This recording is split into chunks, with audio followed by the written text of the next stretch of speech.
Hi friends, जय जगन्नाथ। आज आम बनवा अटारे मोमो। तो वो हेल्दी आम अटाटा को पूरा टाइट रे ताकू डोटा बनवा जमती अटा आम रुटी बेलुचे से चकड़ुचे तो सेटा टिके पानिया रोचे एटा बहुत टाइट रहबो। तापरे आम नहीं भेजिटेबल जोटा कि मशरूम एंड कैबेज अच्छी गाजर अच्छी आउ कैप्सिकम भी अच्छी पियाज भी चप करके रखिदेची धनिया पत्र आउ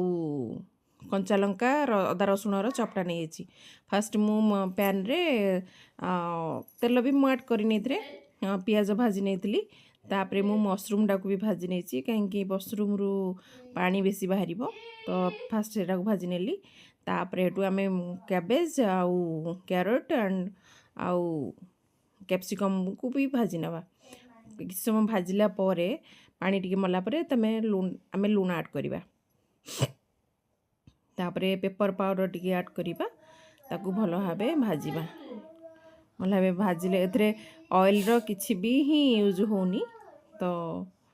तापरे भलरे भाजी नेकी तापरे आम जो चप